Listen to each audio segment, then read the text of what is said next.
C'était comme si on avait retourné la pièce comme une chaussette, mais sans aucun bruit, sans travaux, sans logique.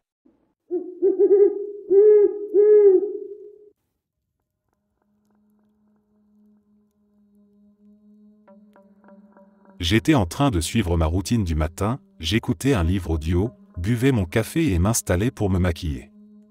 J'avais déjà lavé et préparé mon visage, donc j'étais prête à commencer. Dès que j'ai regardé dans le miroir, mon cœur s'est arrêté une seconde. Je me suis vu me regarder, sauf que j'étais vieille. J'ai la trentaine actuellement, mais à ce moment-là, je dirais que j'avais l'air d'avoir environ 60 ans. Mes paupières étaient plus tombantes, j'avais des rides sur le front, autour de la bouche et des yeux. J'ai cligné des yeux et rien n'a changé. J'avais toujours l'air vieille comme jamais. Je me suis regardé avec stupéfaction pendant au moins 10 secondes. Ce n'est qu'en détournant les yeux du miroir puis en y regardant à nouveau que mon visage est redevenu celui de mes 30 ans. C'était tellement étrange. Déjà parce que je venais tout juste de me laver le visage et de faire mes soins devant ce même miroir, et que tout semblait normal à ce moment-là. Ensuite, parce que ça a duré assez longtemps pour que je puisse vraiment m'observer en détail, donc je ne pense pas que mes yeux m'aient joué un tour. Qu'est-ce qui s'est passé, bordel? Une faille dans la matrice ou quoi? Vraiment une expérience bizarre. Peut-être qu'un jour, quand je serai vieille, je regarderai dans le miroir et verrai mon jeune moi me renvoyer mon reflet.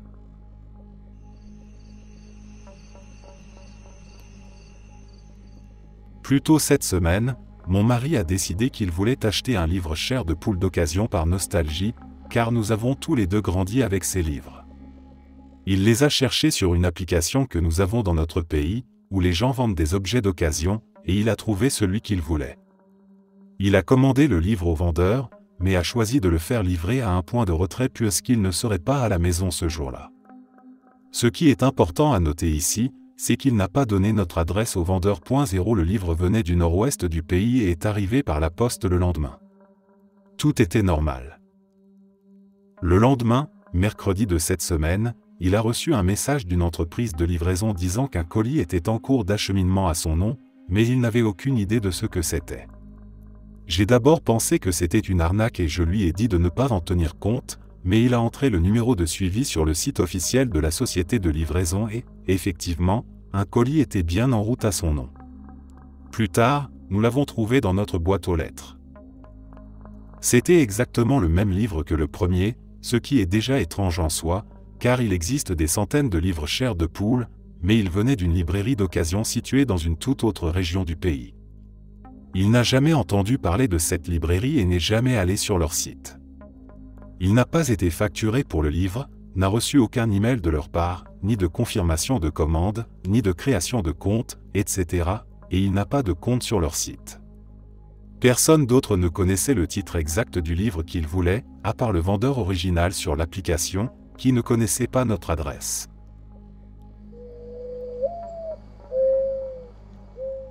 J'étais en train de lire sur mon ordinateur portable dans ma chambre quand, tout à coup, j'ai entendu ma meilleure amie m'appeler.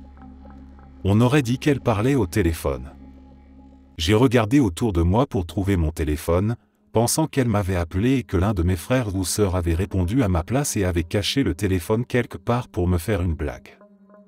Mais il n'y avait aucun téléphone, ni aucun de mes frères ou sœurs, et pendant ce temps, ma meilleure amie continuait à parler en disant « Réponds-moi pourquoi tu ne me parles pas ?»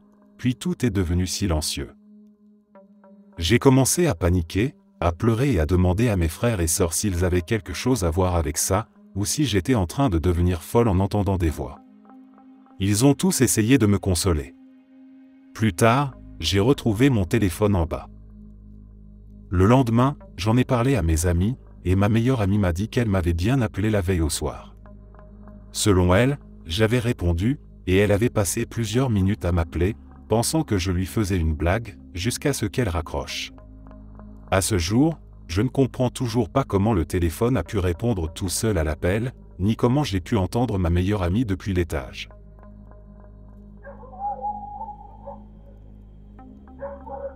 Je me souviens que, quand j'étais enfant, je restais allongé dans mon lit le soir en attendant de m'endormir. Je devais avoir 6 ou 7 ans. Mon frère dormait déjà profondément dans l'autre petit lit de la chambre, et une baby-sitter, qui était en fait notre cousine plus âgée, s'occupait de nous ce soir-là. Alors que j'étais couché, je me souviens très clairement d'avoir senti quelqu'un, ou quelque chose, me chatouiller les pieds. Je sais que ce n'était pas mon frère, et la porte de la chambre était complètement fermée à clé. Elle ne s'est jamais ouverte, donc si ma cousine voulait me faire une blague, elle n'aurait pas pu entrer sans que je le remarque. Une dizaine d'années plus tard, je parlais avec ma mère. On discutait de souvenirs étranges au fil des années. Elle m'a raconté qu'une fois, alors que j'avais environ 5 ans, elle m'avait entendu parler tout seul dans ma chambre, en riant. Mon frère était sorti avec mon père à ce moment-là, alors elle est montée voir ce que je faisais. Elle m'a dit que je lui avais montré le fauteuil dans le coin et que j'avais dit « Je parle avec la vieille dame avec les lunettes ». D'après elle, il n'y avait absolument personne assis sur ce fauteuil. Le plus flippant, c'est qu'elle m'a révélé qu'une vieille dame avait vécu dans cette maison avant nous. Elle est morte dans cette chambre, et le fauteuil en question lui appartenait. Il était resté là depuis qu'on avait emménagé. Je ne me souviens pas avoir parlé à cette vieille dame, mais je me rappelle parfaitement la sensation des chatouilles sur mes pieds. Le fauteuil était placé dans le coin de la chambre, au pied de mon lit. Une partie de moi aimerait croire que c'était juste ma cousine qui me faisait une farce, mais je sais au fond de moi qu'elle n'était pas dans la pièce.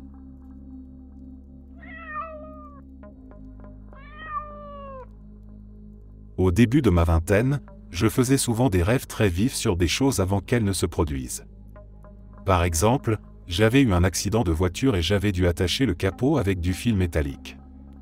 J'ai rêvé que je conduisais et que je voyais le métal fondre petit à petit. C'était en été en Arizona, donc ce n'était pas complètement improbable.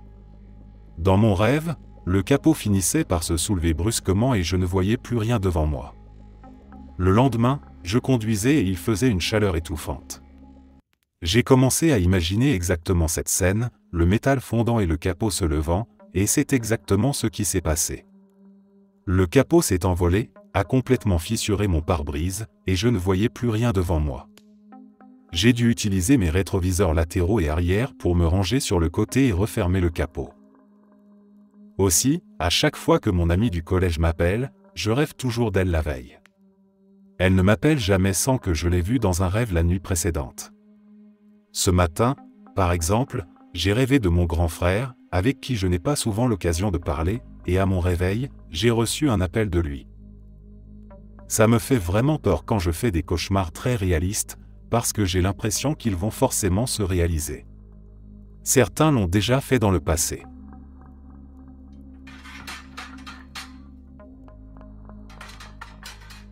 Je dormais dans notre lit, la nuit, quand j'ai commencé à ressentir des picotements partout sur mon corps. Ça a commencé par la tête, puis ça a descendu jusqu'aux pieds. Ensuite, j'ai eu l'impression qu'un courant électrique me traversait complètement. J'ai commencé à entendre une voix d'homme et une voix de femme, et j'ai enfin réussi à ouvrir les yeux.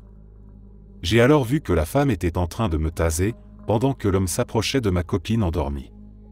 J'étais en train de paniquer complètement. Puis, d'un coup, je me suis réveillé. Ce n'était qu'un rêve. Ma copine me demandait si ça allait et disait qu'elle avait entendu un bruit dans le salon. Je me lève pour aller vérifier, tout semblait normal.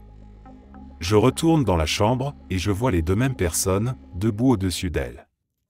Je les vois, là, dans la chambre. Et là, je me réveille encore. Pour de vrai, cette fois. Ma copine dormait profondément à côté de moi, le chien aussi. Je ne sais pas du tout ce qui s'est passé cette nuit-là. Un jour, j'ai été réveillé par un appel de ma copine de l'époque. Elle était chez une amie, ce que je ne savais pas avant de recevoir ce coup de fil. On a discuté de nos plans pour la journée, je lui ai dit que j'allais traîner un peu au lit pendant une quinzaine de minutes pour émerger, prendre une douche et venir la chercher. Je me suis donc allongé, j'ai commencé à somnoler, puis le téléphone a sonné de nouveau, environ 15 minutes plus tard. C'était encore elle, qui appelait depuis chez son amie. La conversation était exactement la même, mot pour mot. J'ai décidé de jouer le jeu, et on a parlé comme si de rien n'était. À la fin de l'appel, elle m'a demandé pourquoi je riais. Je lui ai répondu qu'on venait d'avoir exactement cette conversation 15 minutes plus tôt. Elle n'était pas d'accord, et j'ai cru qu'elle me faisait une blague. Plus tard dans la journée, j'ai vérifié l'historique des appels sur mon téléphone. Il n'y avait qu'un seul appel provenant de ce numéro. Elle m'a montré le téléphone de son ami, et pareil, un seul appel émis.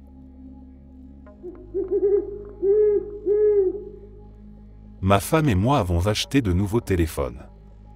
Ils étaient livrés avec des écouteurs. Rien d'étrange jusque-là. Je déteste faire les courses, mais ma femme m'a demandé d'aller acheter quelques trucs dans 2 magasins différents. J'ai emporté les écouteurs pour pouvoir écouter un podcast pendant que je faisais les courses. Au moment de passer en caisse, j'ai tout rangé dans ma poche. 10 minutes plus tard, je suis dans le 2e magasin. Je sors mon téléphone et les écouteurs de ma poche. Et là, putain, l'embout en caoutchouc de l'écouteur gauche a disparu. Je fouille mes poches, je retourne la voiture, rien. Je l'ai forcément perdu dans le 1er magasin. Bon, jusque-là, rien de trop bizarre. 2 semaines plus tard, ma femme regarde des vidéos sur son téléphone. Elle se plaint que son écouteur gauche ne tient pas bien dans son oreille. Et devinez quoi? Il y a maintenant 2 embouts en caoutchouc sur son écouteur gauche. Super! Je peux à nouveau utiliser les miens. Là, on entre dans le « un peu bizarre ». 1 mois passe, et voilà que mon embout gauche disparaît de nouveau. Je râle sur les enfants, je suis convaincu que c'est leur faute. Ils jurent qu'ils n'y ont pas touché. Les enfants perdent toujours tout, c'est bien connu. Puis un autre mois s'écoule. Ma femme rentre du boulot, enlève ses chaussures et s'assoit sur le canapé. On discute de nos journées, et une demi-heure plus tard, on décide de sortir. Elle remet ses chaussures, et dit qu'il y a quelque chose dedans. C'était encore ce foutu embout.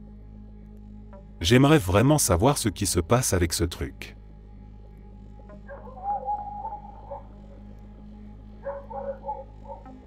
Quand j'étais en 5e, mes amis et moi passions pas mal de temps dans ma chambre à jouer à Pokémon, au Lego, et à d'autres trucs que les jeunes gars aiment faire. J'avais un pote, on va l'appeler Bob, que je connaissais depuis quelques années et qui avait tendance à mentir pour un rien. Il inventait souvent des histoires inutiles juste pour attirer l'attention. Un week-end, Bob, moi et 2 autres de nos amis étions assis dans ma chambre à faire nos trucs habituels, quand tout à coup Bob s'arrête de jouer, me regarde avec un air hyper perplexe et me dit « Je crois que le courant vient de couper, non ?» Je l'ai regardé en mode « De quoi tu parles ?» et j'ai juste pensé que c'était encore un de ces petits mensonges. Mais alors que j'étais sur le point de retourner à ce que je faisais, toutes les lumières de la maison se sont éteintes d'un coup. Aucun orage dehors, rien d'anormal. Une coupure de courant totalement imprévisible, et Bob l'a senti venir 5 secondes avant tout le monde. Je ne traîne plus avec Bob aujourd'hui.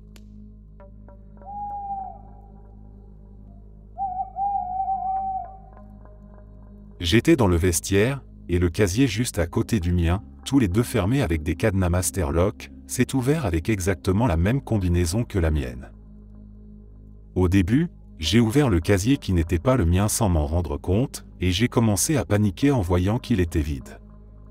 J'ai cru que tout avait été volé, mon téléphone, mon portefeuille, mes vêtements, tout.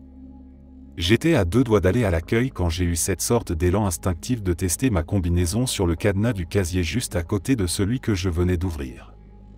Et c'était bien le mien. J'ai refermé le cadenas du casier vide, un peu secoué, et je me suis dit que si personne ne venait le réclamer dans les semaines à venir, je le garderais. Ce serait franchement pratique d'avoir 2 cadenas qui s'ouvrent avec la même combinaison. Finalement, personne ne l'a bougé, alors je l'ai adopté. Mais j'imagine que la matrice a corrigé le bug, parce que quelques semaines plus tard, un gars a cru que mon casier était le sien. Il a demandé à l'accueil de couper le cadenas, puis s'est rendu compte que ce n'était pas son casier. Il a laissé un mot d'excuse avec un billet de 5 $ pour que je puisse en racheter un, plutôt sympa de sa part. Pour info, chaque cadenas Master Lock a une combinaison de 3 chiffres, et le cadran comporte 40 numéros au total. Les chances que deux cadenas aient exactement la même combinaison et soient placés côte à côte sont presque nulles. Le plus fou, c'est que les codes barres gravés sur les deux cadenas n'étaient qu'à un chiffre d'écart.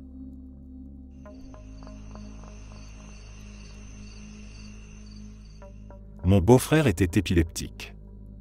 On était très proches.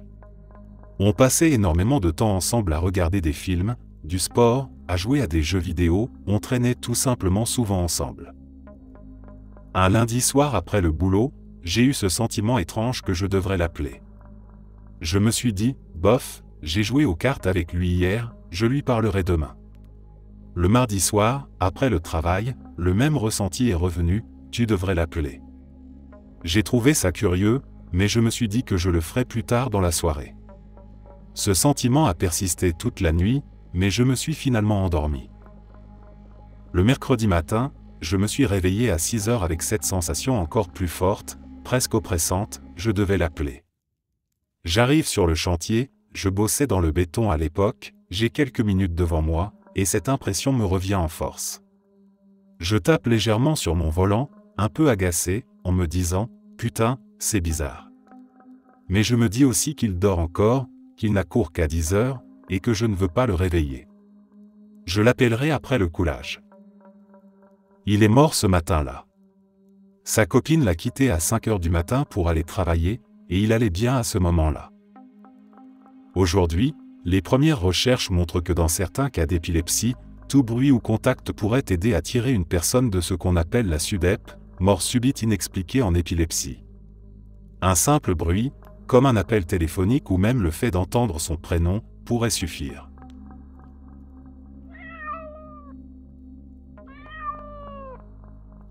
Il y a des lignes électriques derrière chez moi qui n'étaient pas là avant. Elles sont apparues il y a quelques années, et quand j'en ai parlé à ma famille, un peu en mode c'est bizarre non, personne n'a trouvé ça étrange. C'est la maison de ma grand-mère. Après la mort de mon grand-père, on a emménagé avec elle pour qu'elle ne soit pas seule. J'ai des souvenirs très clairs de mon enfance, notamment de ma sœur qui faisait voler un cerf-volant dans le jardin, à l'endroit même où se trouvent aujourd'hui ces lignes électriques. Je me souviens qu'il s'était emmêlé dans les arbres, ce qui n'aurait pas pu arriver si ces câbles avaient été là à l'époque. Parfois, je me demande si je ne suis pas mort et si je n'ai pas continué à vivre dans un autre univers très similaire. Je pense que le déjà-vu vient du fait qu'on a déjà vécu cette situation dans une autre version de notre réalité, mais qu'on l'a oublié jusqu'à ce que ce moment se reproduise. Je sais que ça peut sembler fou, mais si des gens peuvent croire en Dieu sans preuve, pourquoi ne pourrais-je pas croire en l'immortalité quantique ou au multivers? Je pense que, si on est une bonne personne, on continue sa vie dans un univers parallèle après la mort.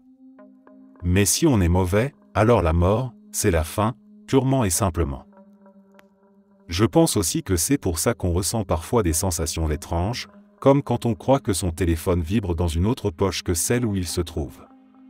Ce sont, peut-être, de brefs instants de connexion avec une autre version de nous, dans un autre univers.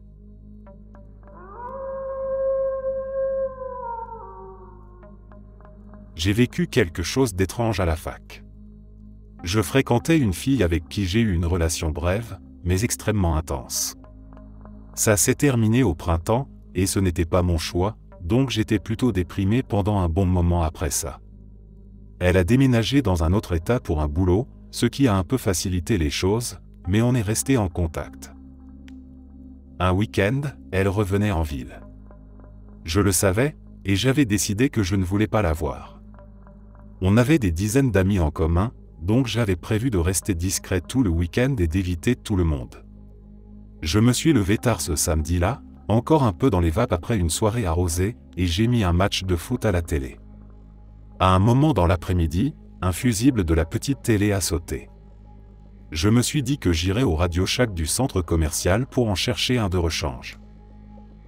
Dès que je monte en voiture, une pensée me traverse l'esprit, PFFF, je ne me suis même pas douché, je me sens crade, je n'ai vraiment pas envie de la croiser.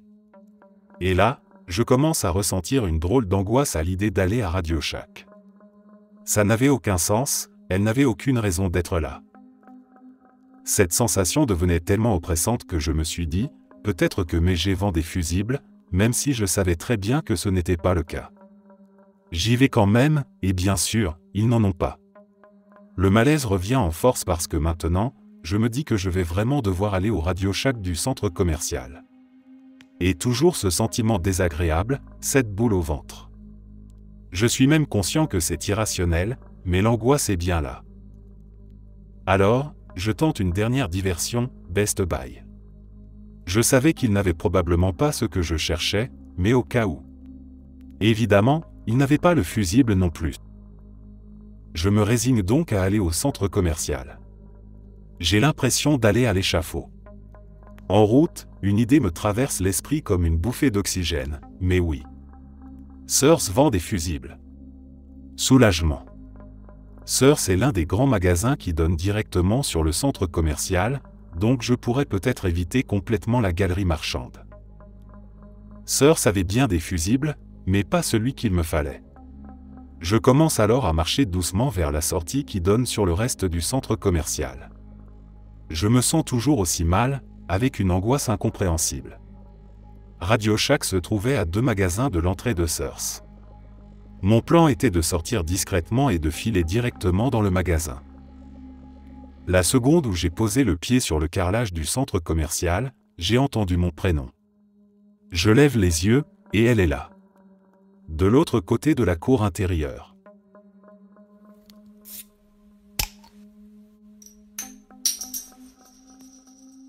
Il y a eu une période de 4 ans pendant laquelle je n'ai jamais eu à acheter de shampoing.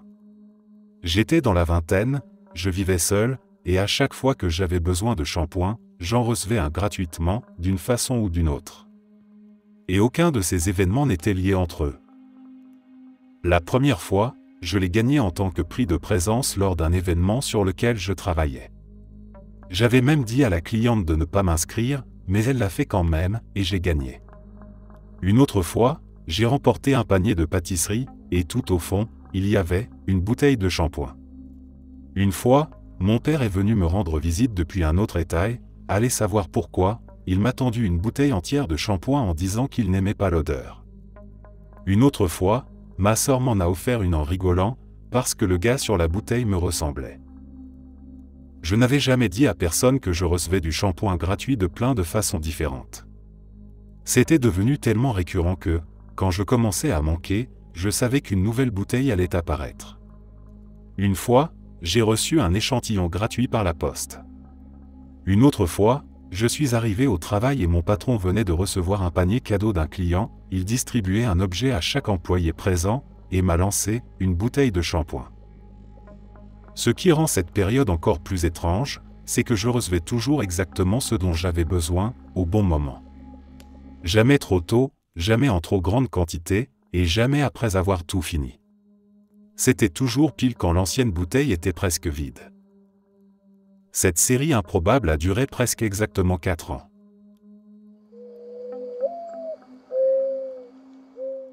Mon beau-grand-père était mon meilleur ami.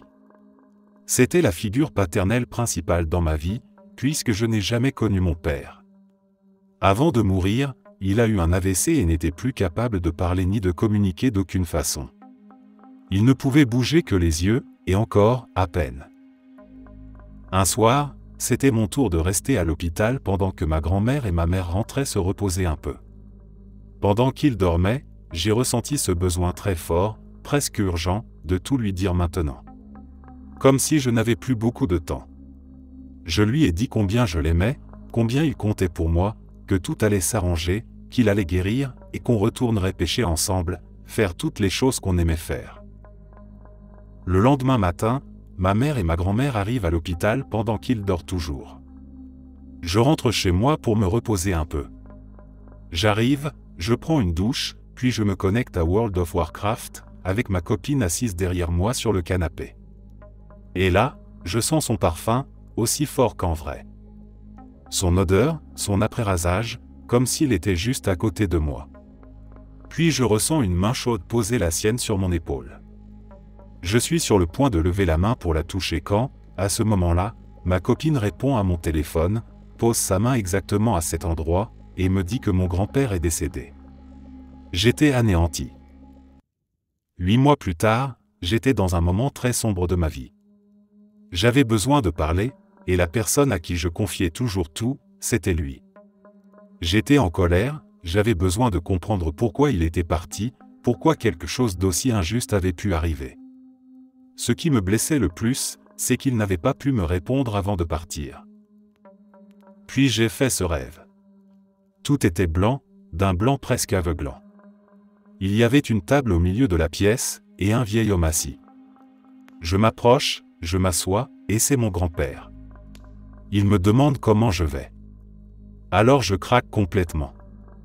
Je lui dis tout, en pleurs, sanglots, larmes, morve, tout. Et tout ce qu'il me dit, c'est « je vais bien ». J'ai tout entendu ce que tu m'as dit. Sache que je serai toujours avec toi. Et si jamais tu as besoin de moi, je serai là. Je me suis réveillé d'un coup. Mon oreiller était trempé. Mon visage aussi, couvert de larmes. C'est sans doute l'expérience la plus intense et la plus surréaliste que j'ai jamais vécue.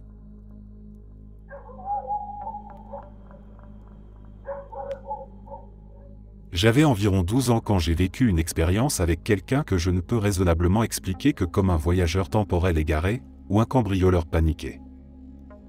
J'étais assis devant mon ordinateur, qui se trouvait juste à côté des portes-fenêtres donnant sur mon jardin.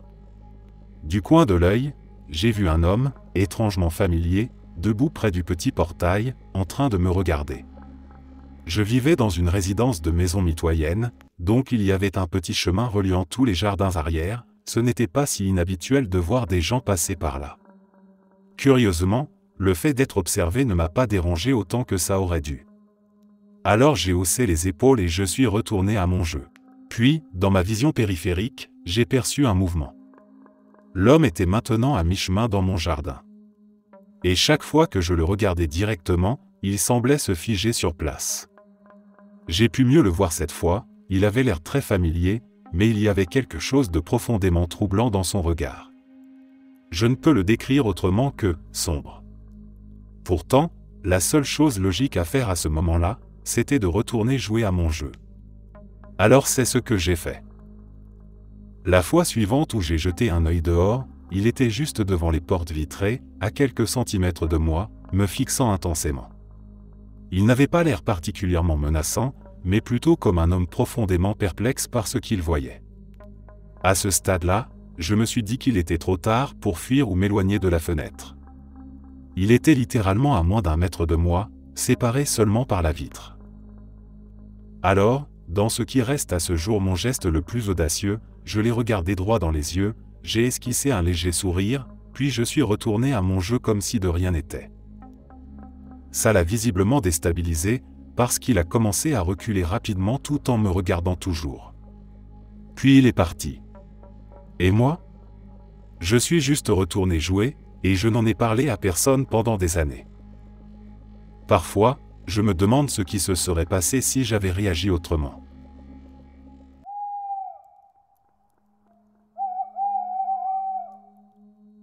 Je suis parti du travail à 20h39. Ma maison se trouvait à environ 50 km de là. J'ai sauté sur ma moto et pris la route.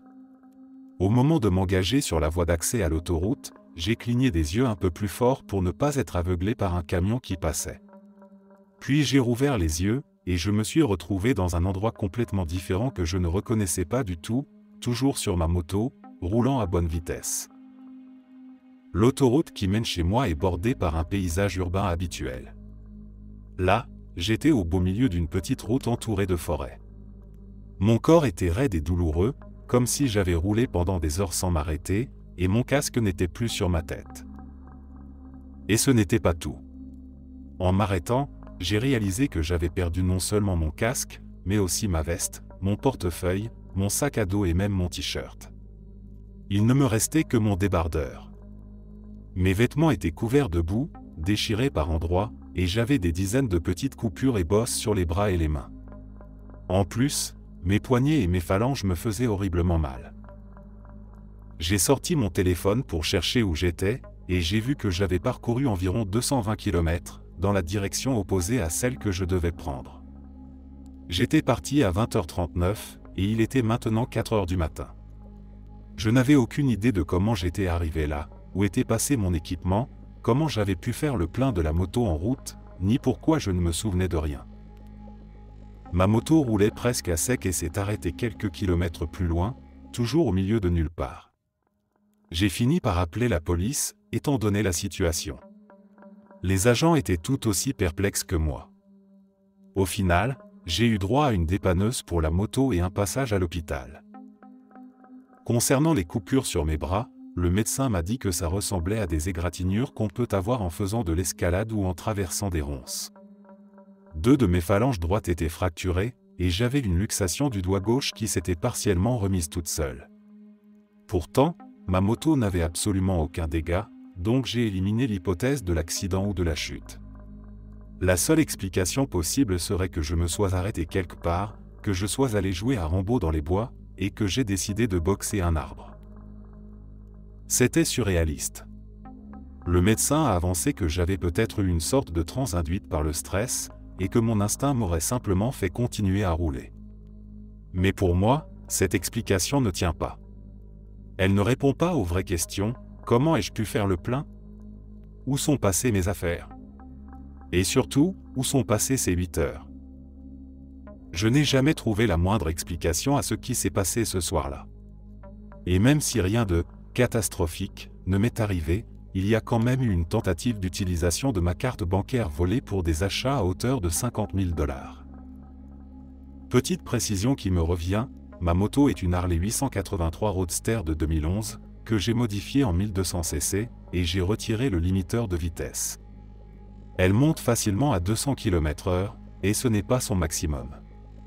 Quand j'ai repris mes esprits, j'étais à 160 km/h, donc j'allais à toute vitesse. Faire 220 km ne prendrait absolument pas 8 heures à une moto comme la mienne. Il faut 2 pleins si je roule fort, mais ça ne fait qu'ajouter au mystère. Quand j'étais au lycée, ma mère et moi avions nos chambres à l'étage de la maison. Sa chambre était la première dans le couloir, donc je passais toujours devant sa porte pour descendre les escaliers le matin. Sa chambre avait aussi une salle de bain attenante, et depuis l'entrée de sa chambre, on pouvait voir le miroir de sa salle de bain. Un samedi matin, je me suis levé et, en passant devant sa chambre, j'ai aperçu son reflet dans le miroir. Elle était en train de se brosser les cheveux. J'étais encore à moitié endormi, donc je n'ai pas vraiment réagi sur le coup. Mais arrivé à mi-chemin dans les escaliers, j'ai réalisé que j'avais vu son reflet, mais qu'elle n'était pas réellement là. J'ai pensé que mon cerveau me jouait des tours, alors j'ai continué mon chemin et je me suis mis à regarder la télé. Quelques minutes plus tard, ma mère est rentrée avec le petit déjeuner. Elle était sortie faire des courses ce matin-là. Ça me fiche toujours la chair de poule. Je n'ai aucune idée de ce que j'ai vu. Il est impossible qu'elle ait été à la maison à ce moment-là. La télé était dans une pièce au pied de l'escalier, donc si elle était descendue, je l'aurais vue. Et en plus, notre garage faisait un bruit monstrueux quand on ouvrait la porte, je l'aurais forcément entendu.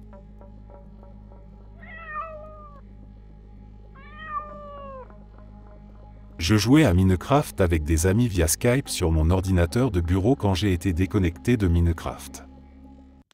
Je continuais à discuter avec tout le monde sur Skype pendant que je vérifiais mon navigateur. Lui non plus ne fonctionnait pas.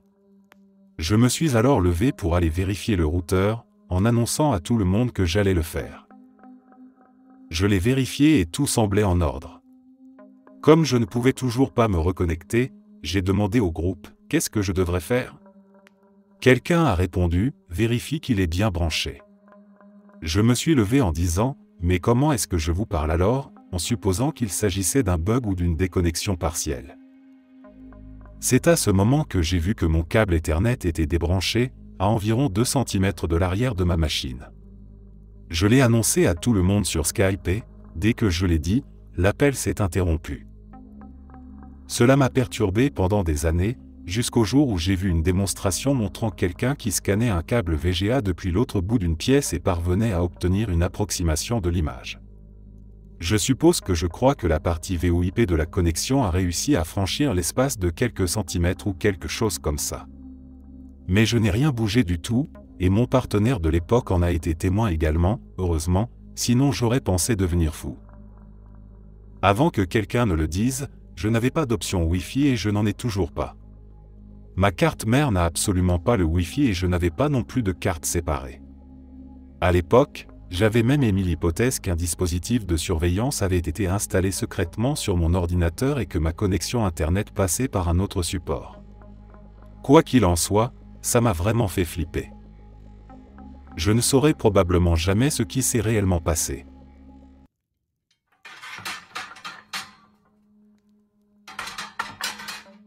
Quand j'étais à l'université, un ami et moi étions en train de rentrer à notre dortoir tard un soir.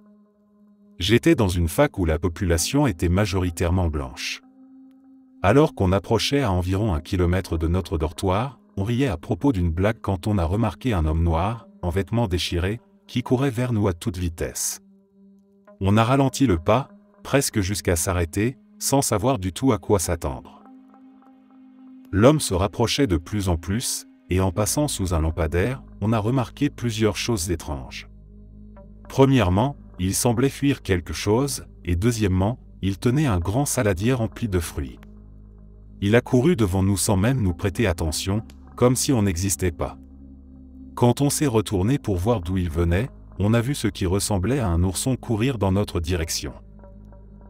Mon ami et moi avons commencé à reculer lentement, et juste au moment où on s'apprêtait à courir dans la même direction que l'homme, l'animal a brusquement changé de trajectoire vers un trottoir, en direction de ce qui ressemblait à une bouche d'égout. Plus il s'en approchait, plus il semblait rapetisser, jusqu'à devenir de la taille d'une petite souris, et il a disparu à l'intérieur de la grille. Mais plus on s'approchait, plus cette grille semblait disparaître. Arrivé juste à côté, on a vu qu'il n'y avait en réalité aucune bouche d'égout. On est ensuite rentré en silence jusqu'au dortoir. Je ne sais toujours pas ce qui s'est passé cette nuit-là, mais je me souviens que, durant mon temps là-bas, il y a eu plusieurs événements que je n'ai jamais pu expliquer.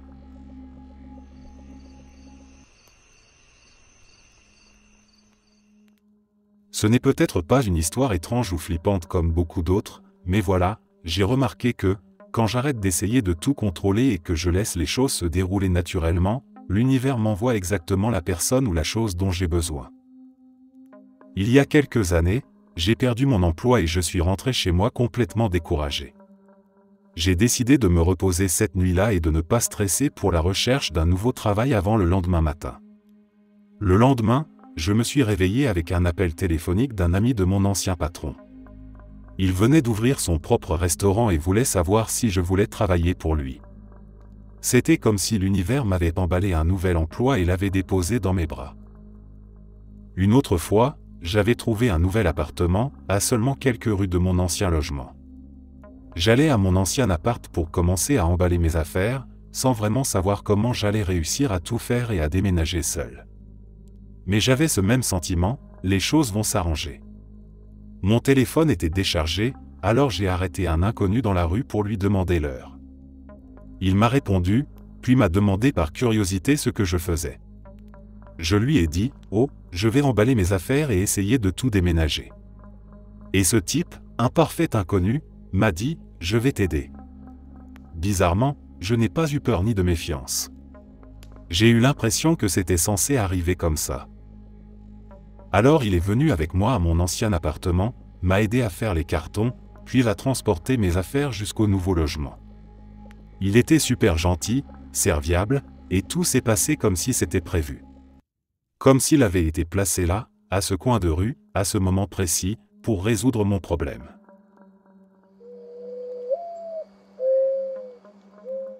Je n'avais jamais vu le film Pulp Fiction jusqu'à il y a quelques mois. Je n'avais même pas la moindre idée de ce dont il s'agissait, juste qu'on m'avait dit qu'il fallait le regarder plusieurs fois pour vraiment le comprendre. Il m'arrive parfois de rêver de quelque chose de complètement insignifiant, et puis cet événement se produit dans la vraie vie, et là je me dis, putain de merde, déjà vu. Mais cette fois, j'ai rêvé que quelqu'un m'expliquait que l'âme de quelqu'un était enfermée dans une mallette, et que la cicatrice à l'arrière de son cou était l'endroit par lequel son âme avait été extraite. Avance rapide, je suis en rencard avec un garçon, et on regarde Pulp Fiction. À un moment, il me demande ce que je pense qu'il y a dans la mallette. Dans le film, il y a une mallette dont le contenu n'est jamais révélé. Et il me dit que c'est l'âme d'un personnage, et que c'est pour ça qu'il a une cicatrice derrière le cou. Exactement comme dans mon rêve. J'étais tellement troublé que je n'ai pas pu cacher ma réaction. Une pure coïncidence est possible pour les autres fois où ce genre de rêve déjà vu m'est arrivé, mais là, j'avais littéralement rêvé que quelqu'un me révélait un élément central du film, un film que je n'avais jamais vu de ma vie.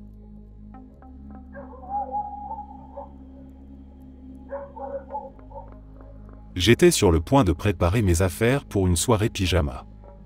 Je suis allé dans la salle de bain pour chercher ma brosse à dents. Celle de ma mère et de mon frère était là, mais pas la mienne. En revanche, il y avait une petite brosse à dents jaune, faite pour un enfant. Je demande à ma mère si elle sait où est la mienne, elle ne sait pas. Je retourne donc vérifier une seconde fois. Toujours pas de trace de ma brosse à dents, mais la petite brosse jaune est toujours là. Je finis par abandonner et vais préparer d'autres affaires. Puis ma mère entre dans la salle de bain et me demande de quoi je parle, ma brosse à dents est bien là. Étant absolument certain qu'elle n'y était pas, je me précipite dans la salle de bain pour vérifier. Ma brosse à dents est bel et bien là maintenant, mais il n'y a plus aucune trace de la petite brosse jaune. Après coup, j'ai commencé à me demander pourquoi je n'avais pas réagi plus que ça à la brosse jaune. Aucune des autres brosses ne lui ressemblait, elle était complètement hors de place. Et ça ne pouvait pas être ma mère qui avait fait un échange, elle n'était pas restée assez longtemps dans la salle de bain, ma chambre était juste à côté, je l'aurais su.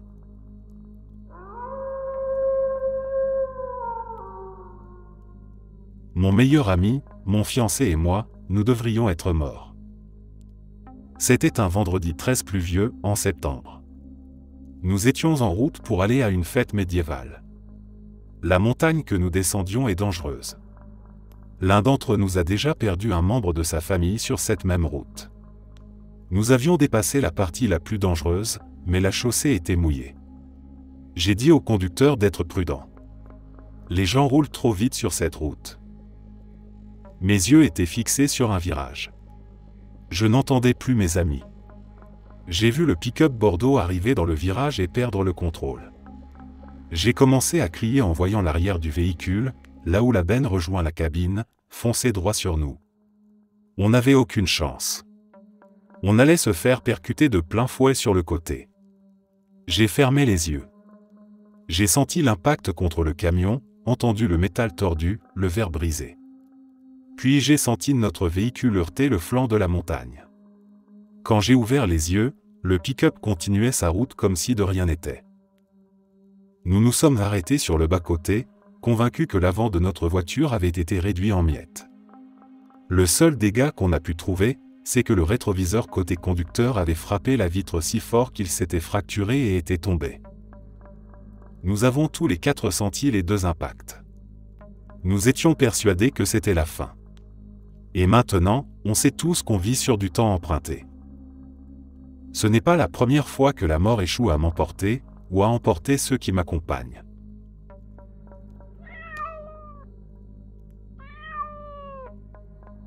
J'en ai une bonne à raconter, et j'aimerais vraiment savoir si quelqu'un a une explication. L'année dernière, pour la fête des pères, j'ai retrouvé ma famille chez mes parents pour un barbecue dans le jardin.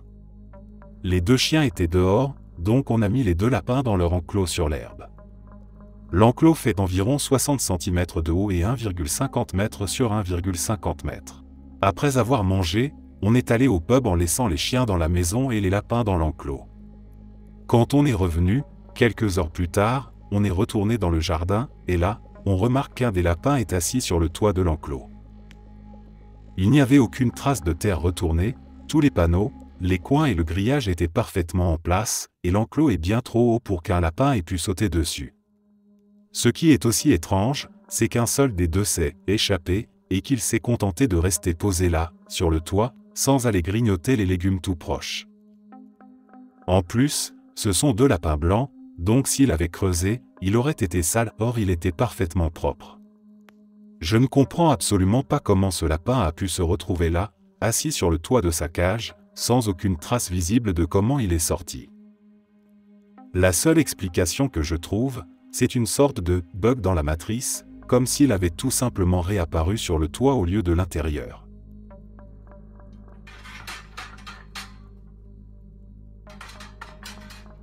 Cela s'est passé il y a environ un mois. J'étais à Boston pour le week-end afin de visiter une université, et j'avais emmené des amis avec moi. Nous étions 3 à partager une chambre d'hôtel avec 2 lits, et il y avait un canapé sur lequel j'ai dormi. Il y avait aussi un bureau, en face du canapé où je dormais. Le deuxième soir, vers minuit, je faisais mes devoirs. J'étais seul dans la chambre car mes amis étaient allés dans une autre chambre d'hôtel où logeaient d'autres étudiants de notre école qui visitaient la même université. Bref, j'étais le seul là, assis à mon bureau, en train d'écrire une phrase, quand quelque chose m'est entré dans l'œil. J'ai fermé les yeux pour essayer de l'enlever. Quand je les ai rouverts, la pièce était plongée dans le noir, j'étais allongé sur le canapé, et l'un de mes amis me demandait si j'avais besoin d'une couverture.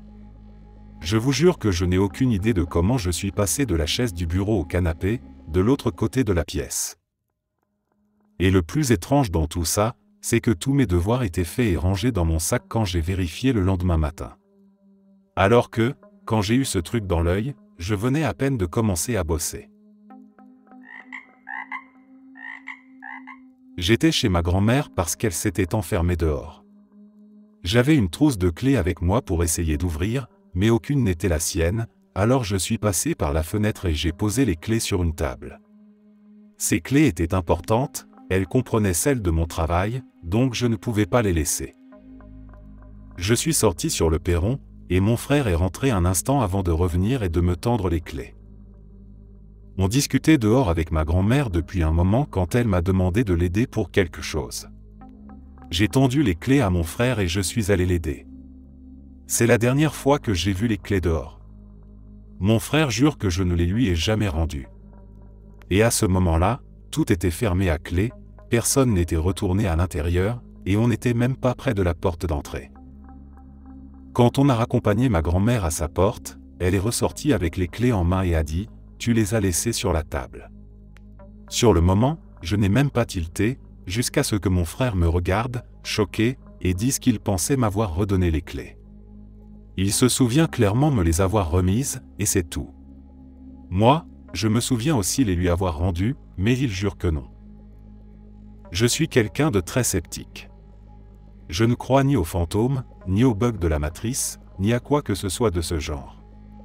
Mais ce jour-là, je ne sais vraiment pas ce qui s'est passé, et rien que d'y repenser, ça me donne encore la chair de poule.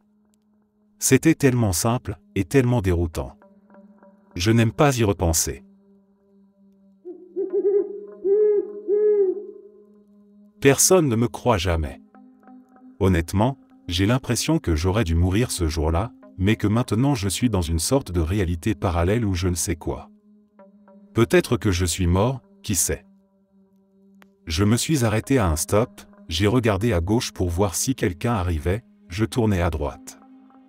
Je n'ai pas pensé à regarder à droite, parce qu'il y avait une ligne jaune continue, et c'était le début d'un pont, donc personne n'était censé doubler à cet endroit. Eh bien, tu l'as deviné. Quelqu'un l'a fait. Je me suis engagé juste à temps pour me retrouver face à face avec un autre conducteur dans un pick-up. Il doublait une voiture, roulait probablement à plus de 100 km/h dans une zone limitée à 80, et il n'était pas du tout dans sa voie. Je te jure que j'ai senti sa voiture me traverser. Je suis presque certain d'avoir vu l'intérieur de son véhicule. Il avait l'air aussi terrifié que moi. C'était à ce point-là. Comme si son camion m'avait littéralement traversé.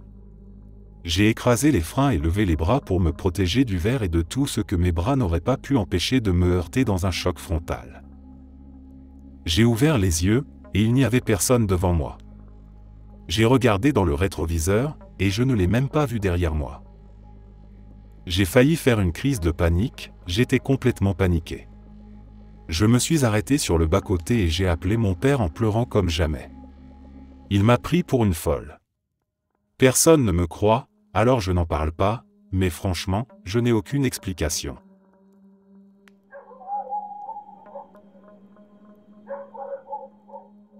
Je me dis que personne ne lira ceci, mais ça me travaille depuis des décennies. J'avais 7 ans quand je suis allé faire du ski avec mon petit frère. Il avait neigé, il y avait une colline pas loin qui s'y prêtait bien. Je me souviens des skis en bois, etc. Au bout d'un moment, j'ai eu envie de faire pipi. Il y avait plein d'enfants autour, des adultes aussi, en train de se promener, les Allemands faisaient, et font toujours, ça le dimanche après-midi. Donc impossible d'aller discrètement dans les buissons, et avec tous mes vêtements d'hiver, c'était compliqué. Il fallait que je rentre à la maison. Un raccourci, imaginez l'hypoténuse d'un triangle rectangle, traverser un champ et mener directement à la route, c'était le chemin le plus rapide, sauf qu'un fossé profond coupait le passage. J'ai essayé de grimper le talus, mais je glissais à chaque fois, mes skis n'accrochaient pas bien. J'ai commencé à pleurer, frustré et avec une envie pressante. Je n'ai même pas pensé à enlever mes skis. Et là, soudainement, quelqu'un m'a soulevé hors du fossé et m'a posé sur la route enneigée. Je revois encore clairement le manteau en laine vierge, la manche de l'homme qui m'apportait. Je me souviens même de l'odeur de laine mouillée, alors qu'il me tenait contre lui pendant qu'il me hissait. J'ai essuyé mes yeux et mon nez, ramassé mes bâtons de ski, et me suis retourné pour remercier mon sauveur, mais il avait disparu. Il y avait des gens autour, mais personne ne portait ce genre de manteau. Aucun homme grand. Ni d'un côté, ni de l'autre. J'avais une vue dégagée d'au moins 100 mètres dans chaque direction, et il ne courait pas, j'en suis sûr. Et j'étais poli, donc je ne l'ai pas fait attendre pour le remercier. Je suis retourné là-bas plusieurs fois. J'ai même mesuré la distance avec Google Maps. Il n'y a absolument aucun moyen que je n'ai pas vu cette personne. J'ai littéralement chronométré des gens en train de marcher à cet endroit, il faut plusieurs minutes pour faire le tour, et pourtant, mon sauveur s'était volatilisé.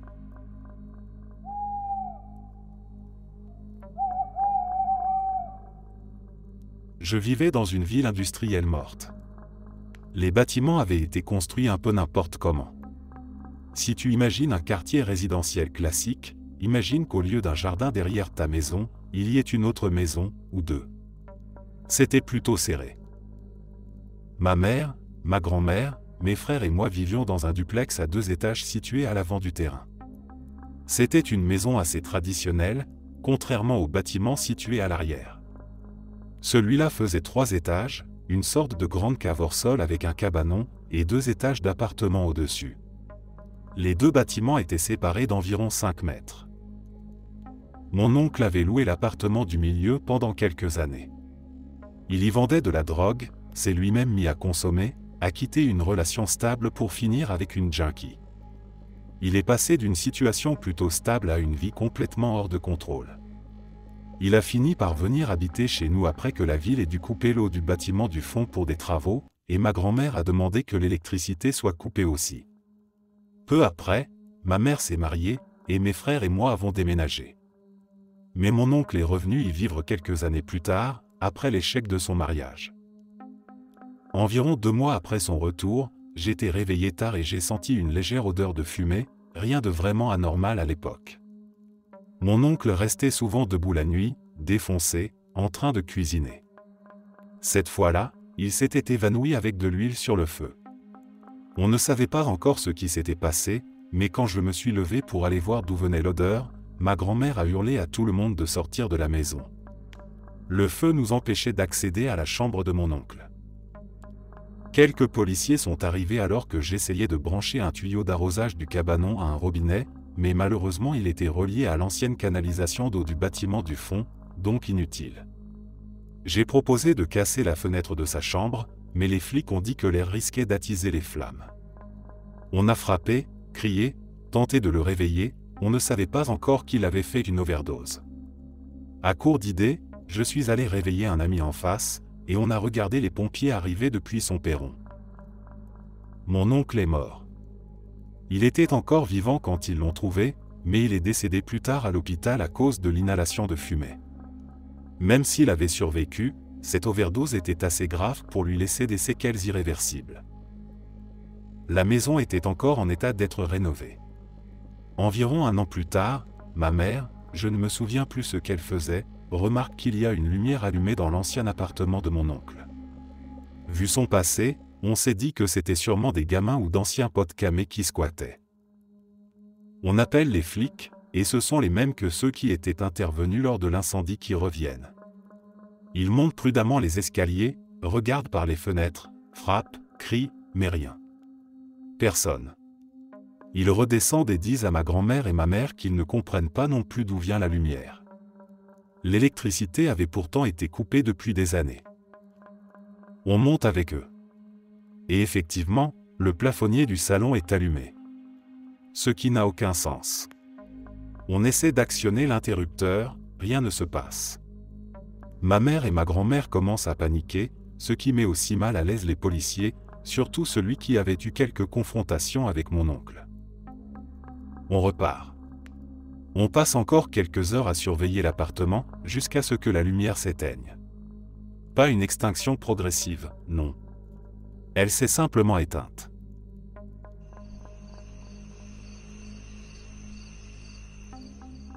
Je suis professeur des écoles.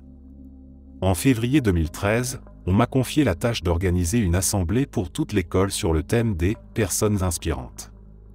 Aucune idée pourquoi, je ne suis pas du tout sportif, mais j'ai pensé que les athlètes seraient une bonne option. L'année précédente, c'était les JO de Londres 2012, donc ça a peut-être joué. Je me suis dit, quel athlète a une histoire intéressante? Bien sûr. Oscar Pistorius. J'ai passé des semaines à préparer une présentation super engageante, avec des vidéos inspirantes, des citations, plein de recherches. On arrive au jeudi 14 février. Je me lève vers 6 heures du matin, allume les infos à moitié endormi, et ma copine de l'époque me dit « Chérie, c'est pas l'homme sur qui tu fais ton assemblée aujourd'hui. » J'avais choisi le jour même où Oscar Pistorius a décidé de tuer sa petite amie. Au final, je suis arrivé tôt à l'école et j'ai changé tous les contenus à la dernière minute pour parler d'Elie Simon. Histoire de vie beaucoup moins palpitante, mais bon, au moins, elle n'est pas une meurtrière.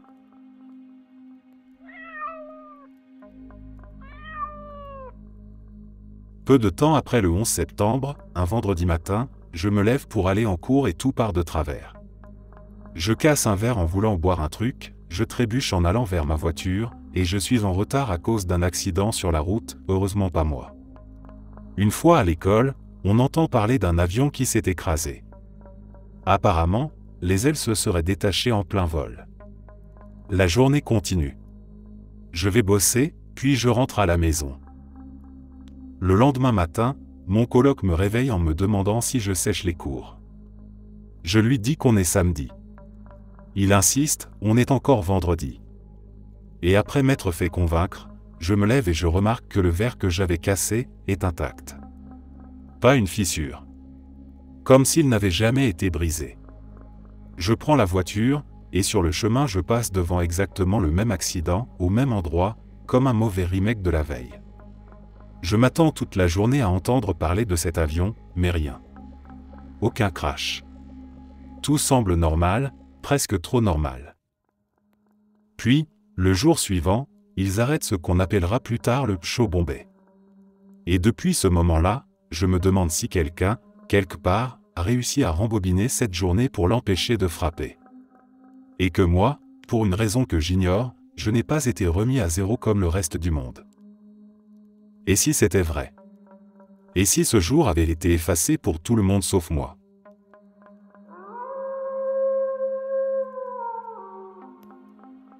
Quand j'étais enfant, à la maternelle en URSS, je me souviens très clairement d'un moment étrange. Le ciel est devenu sombre d'un coup, comme si la nuit tombait en plein jour. Notre institutrice a réagi immédiatement, rassemblant tous les enfants pour nous faire rentrer à l'intérieur en vitesse. Il y avait une tension étrange, un silence inhabituel. Puis, sans qu'on sache combien de temps s'est écoulé, le ciel est redevenu lumineux, comme si rien ne s'était passé. Plus tard, j'en ai parlé à mes parents. Ils ont nié qu'il y ait eu une éclipse solaire ce jour-là.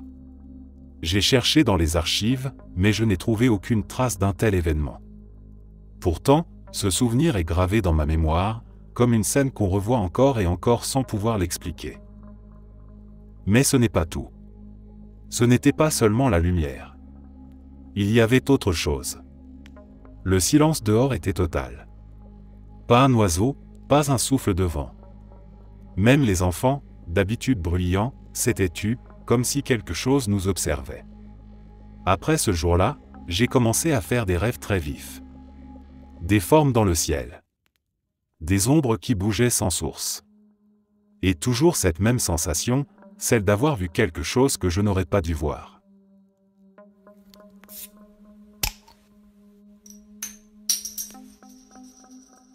Mon partenaire et moi partageons un souvenir étrange. Un souvenir très précis, très net, mais qui, apparemment, n'a jamais eu lieu. Nous sommes tous les deux convaincus qu'un de nos amis était avec nous à un mariage, celui d'un ami commun, et qu'il a réparé le système de son pendant la réception. On se souvient de tout, la musique qui s'était coupée, les invités désemparés, et notre ami qui a ouvert la console, reconnecté les câbles, relancé le son. On se souvient même des applaudissements. On en a reparlé plusieurs fois avec reconnaissance. Il avait littéralement sauvé la soirée. Mais voilà, ce fameux ami n'était pas là. Il ne connaît même pas la personne qui se mariait. Et quand on lui en a parlé, un jour, presque par réflexe, pour le remercier à nouveau, il nous a regardés comme si on avait perdu la tête. Il a répondu, « Qui est X ? Je ne connais pas cette personne. Je n'ai jamais été à ce mariage. » Et ce n'est pas comme un détail flou ou une confusion. C'est un souvenir structuré. On se souvient de ce qu'il portait. De ce qu'il a dit en plaisantant après avoir réparé le son. De la chanson qui est repartie juste après. De la mariée qui lui a tapé sur l'épaule. Depuis, on se pose des questions. Est-ce que notre esprit a créé ensemble un faux souvenir ? Est-ce qu'on a confondu plusieurs événements et fondu tout ça en une scène cohérente, mais fausse ? Ou, est-ce qu'il existe une autre version de cette journée ? Une version dans laquelle il était bien là ? Et nous, pour une raison inconnue, on se souvient de cette version alternative. Comme si la réalité avait été modifiée, et que notre mémoire avait refusé de s'aligner.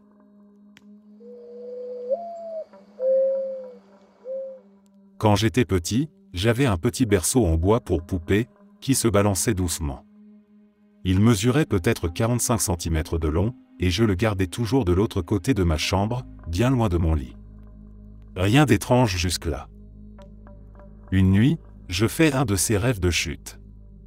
Vous savez, ceux où l'on a l'impression de tomber dans le vide et qui vous réveillent en sursaut, le cœur battant à toute vitesse. C'est ce qui m'a tiré du sommeil. Je rouvre les yeux, encore confus, et là, je sens un poids sur ma poitrine. Le berceau. Le berceau était posé sur moi. Sur mon torse, en équilibre, comme si quelqu'un l'Y avait déposé avec soin. Pas tombé. Pas renversé. Juste, là. Bien droit. Il aurait fallu le soulever, le transporter à travers la pièce et le poser doucement pour qu'il soit dans cette position. J'étais seul, la porte était fermée. Il n'y avait personne d'autre.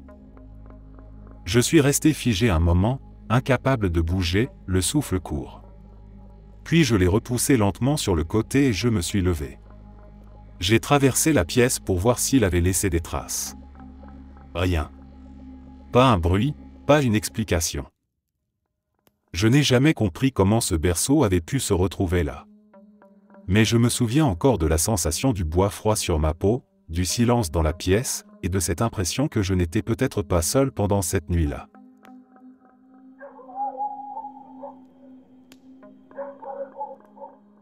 Une nuit, en plein milieu du silence, j'ai entendu quelqu'un hurler mon prénom. Pas juste appeler, mais crier, d'un coup sec et puissant, « Charles !» Comme si c'était urgent. Comme si ma vie en dépendait. J'ai bondi dans mon lit, le cœur battant à tout rompre.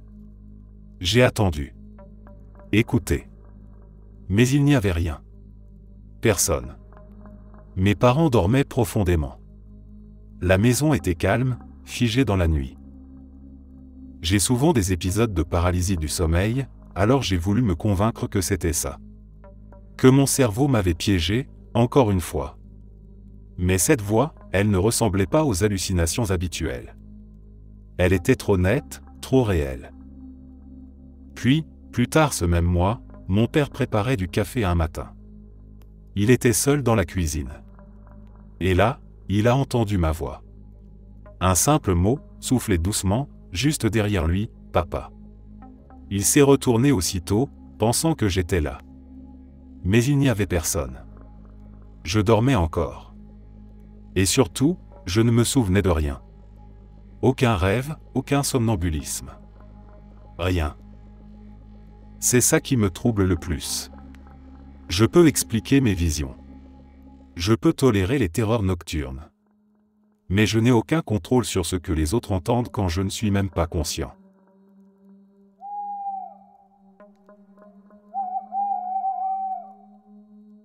Ma fille et moi étions tranquillement assises sur le canapé, un après-midi ordinaire. Elle était encore petite à l'époque. On regardait peut-être un dessin animé, je ne me souviens plus exactement. Et soudain, on a entendu ce bruit. Ce pop, typique, presque joyeux, qu'on associe immédiatement au maïs qui éclate dans un micro-ondes. Pas un long crépitement continu, non. Juste une ou deux explosions bien distinctes, toutes les 10 secondes, comme si quelqu'un avait lancé une séance de pop-corn, mais au ralenti. Et puis l'odeur est arrivée. Forte. Claire. Du beurre fondu, du sel, du maïs chaud. Ça a rempli tout le salon. Mais uniquement le salon. J'ai vérifié aussitôt, personne ne faisait de pop-corn. Le micro-ondes était froid, vide, et surtout, il ne sentait rien du tout. Aucune trace d'odeur, ni même de chaleur résiduelle. J'ai fini par ouvrir les bouches d'aération, au cas où une vieille boîte de pop-corn aurait été aspirée là-dedans, ou quelque chose de complètement absurde. Rien. Absolument rien. Pas de sac oublié, pas de résidus, pas de source identifiable. Et c'est ça qui rend la chose si dérangeante. S'il n'y avait eu que l'odeur, j'aurais pu penser à un voisin, à un parfum de bougie, à n'importe quoi. S'il n'y avait eu que le son, j'aurais mis ça sur le compte de vieux tuyaux ou d'un appareil électrique. Mais les deux ensemble? Le son et l'odeur, synchronisés, sans aucune source visible ni logique? C'est comme si une scène avait été projetée dans notre réalité. Un fragment d'un autre moment, d'un autre endroit. Ma fille s'en souvient encore. Et parfois, quand l'odeur du pop-corn revient dans l'air, on se regarde sans rien dire, juste pour voir si l'autre aussi l'a senti. Je vivais dans l'appart de mon amie Clara depuis quelques semaines. Pas parce que j'avais prévu un déménagement, non. C'était pas vraiment une décision réfléchie. Mon mec m'avait trompé. Avec une collègue. Classique. J'avais tout plaqué sur un coup de tête et Clara m'avait tendu les bras, sans poser de questions. Ironie du sort, l'appart, c'était légalement à mon nom, un vieux plan de coloc qui avait mal tourné et qu'on n'avait jamais régularisé. Bref, j'y vivais seul maintenant, même si c'était toujours, chez elle, dans ma tête. Ce soir-là, Clara était partie rendre visite à ses parents pour une semaine. J'avais prévu une soirée calme, plaid, bougies parfumées vanille coco, et Netflix. J'étais affalé sur le canapé depuis 2 heures, hypnotisé par une série que je regardais déjà pour la 3e fois. Il devait être un peu plus de minuit quand j'ai eu envie d'un thé. Je me suis levé en traînant les pieds vers la cuisine. Et là le monde a basculé. Littéralement. Le frigo, que j'ai toujours connu à droite, était maintenant à gauche. Les placards aussi. Même la table et l'évier avaient changé de place. Comme si on avait retourné la pièce comme une chaussette, mais sans aucun bruit, sans travaux, sans logique. J'ai figé, la gorge serrée. Mon premier réflexe a été de penser que j'étais en train de devenir folle. Ou que j'avais fait une sieste bizarre et que je rêvais debout. Alors j'ai reculé lentement, je suis retourné au salon. J'ai attrapé mon téléphone et ouvert la galerie. Heureusement, ou malheureusement, je sais pas, j'avais une tonne de photos prises dans cette cuisine. Des souvenirs de soirées, de brunchs ratés, de gâteaux d'anniversaire. Et sur toutes, le frigo était bien à droite. Pas de doute. Je n'hallucinais pas. J'ai appelé Clara. Elle a décroché en 2 sonneries, un peu ensommeillée mais toujours là pour moi. Je lui ai raconté tout, en vrac, et elle a tout de suite senti que c'était pas juste une crise de stress. Elle m'a demandé une photo, pour vérifier. Alors j'ai raccroché, remis mes chaussons, et je suis retourné dans la cuisine. Et là, tout était redevenu normal. Frigo à droite. Lavabo à sa place. Table aussi. J'ai même ouvert les placards pour vérifier. Rien n'avait l'air déplacé. Rien, sauf moi, qui me tenais là, figé avec le cœur qui battait comme une alarme. J'ai fini par envoyer un vocal à Clara en tremblant, incapable de dire autre chose que « Je te jure, c'était pas un rêve. J'ai vu un bug. Un vrai bug dans la matrice. » Et depuis, plus rien d'étrange. Merci d'être resté jusqu'à la fin. N'oubliez pas d'aimer la vidéo, de vous abonner et de partager vos propres histoires en commentaire. On se retrouve demain à la même heure devant ce feu.